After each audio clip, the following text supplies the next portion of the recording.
ఏడాది సెప్టెంబర్ 27న జరుపుకునే ప్రపంచ పర్యాటక దినోత్సవం గురించి మీకు తెలుసా?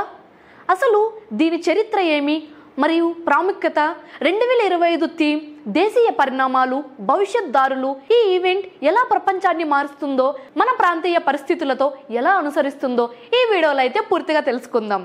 Welcome to Run TV Telugu. I'm your Shalini ప్రియ.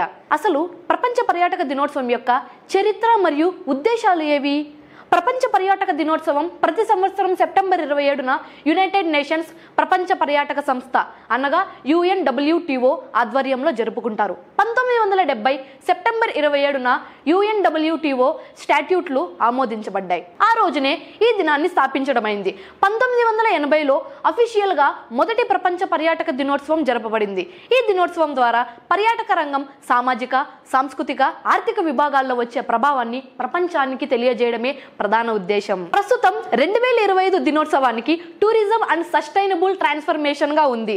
అంటే పర్యాటకం ఎలా సుస్థిర మార్పుకు దారితీస్తుంది అన్న దానిపై దృష్టి. థీమ్ దృష్ట్యా పర్యాటక రంగ వినియోగంలో పర్యావరణ రక్షణ, సమాజ భాగస్వామ్యం, ఆర్థిక న్యాయత్వం అనేవి ముఖ్యాంశాలు. పంచాయతీ, MSMEలు, స్థానిక కమ్యూనిటీలు కీలక భాగస్వాములుగా నిలవాల్సిన అవసరం కూడా ఉంది. ప్రాంతీయ జీవనశైలిని, సంస్కృతిని, ప్రకృతి వనరులను రక్షించే విధంగా పర్యాటక విధానాల రూపకల్పన చేయాలి. సో ఒక ప్రదేశం మాత్రమే కాక ప్రపంచం మొత్తం కోసం మార్పు తేవాలి అనే సందేశమే ఈ థీమ్ యొక్క ప్రధాన ఉద్దేశం. ఇక అంతర్జాతీయ మరియు దేశీయ పరిస్థితులను చూసినట్లయితే ప్రపంచంలోనూ పర్యాటకం పునరుజ్జీవంగా వస్తోంది. కానీ ఇప్పటి పరిస్థితుల్లో సుస్థిర పర్యాటక మోడల్స్ పై దృష్టి పెడుతున్న అంశాలు ఎక్కువగా ప్రాధాన్యం అనేది సాధిస్తున్నాయి. భారతదేశంలో కూడా ఈ దినోత్సవానికి ప్రధాన part tourism and sustainable transformation topic ను తీసుకొని ఆంధ్రప్రదేశ్లో సూర్యలంక ఫెస్టివల్ కార్యక్రమాలతో ప్రచారాలు అయితే ప్రారంభించారు. ప్రాంతాల్లో యువతను భాగస్వామ్యంగా చేరబెట్టి పర్యాటక అవగాహన పెంపొందించే చర్యలు తీసుకుంటున్నారు.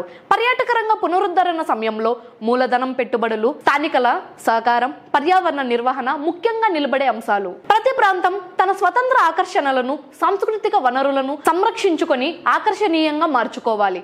దీనికి గల ముఖ్యాంశాలు మరియు పాఠాలను గమనిస్తే పర్యాటకం కేవలం విహారం మాత్రమే కాదు, సాంఘిక, ఆర్థిక, సాంస్కృతిక మైలురాళ్లకు వేదిక. భవిష్యత్ తరాలకు ఇరిగిపోకుండా వనరులను సంరక్షించే విధంగా పథకాలు రూపొందించాలి. స్థానికులకు లాభం ఉండే మార్గాన్ని ఏర్పరచాలి. హోంస్టేలు, హస్తకళ విక్రయాలు, మార్గదర్శక సేవలు అందించాలి.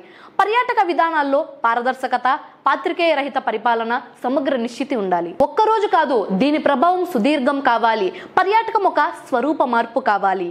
ఇదే ప్రపంచ పర్యాటక దినోత్సవం గురించి మా ప్రత్యేక కథనం. పర్యాటకం మన దేశానికి, మన సంస్కృతికి, మన భవిష్యత్ తరాలకు ఎంతగానో మూల్యం ఇస్తుందని మర్చిపోవద్దు.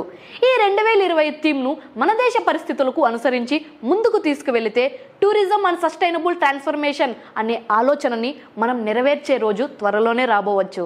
ఈ వీడియోని మీరు ఇష్టపడ్డారని ఆశిస్తున్నాం. నేనే మీ శాలిని ప్రియ. రన్ టీవీ తెలుగుతో మళ్ళీ కలుద్దాం. అప్పటి వరకు నమస్కారం. ఇలాంటి మరిన్ని ఇన్ఫర్మేటివ్ వీడియోస్ కోసం మా రన్ టీవీ తెలుగు ఛానల్ను లైక్ చేసి సబ్స్క్రైబ్ అవ్వండి.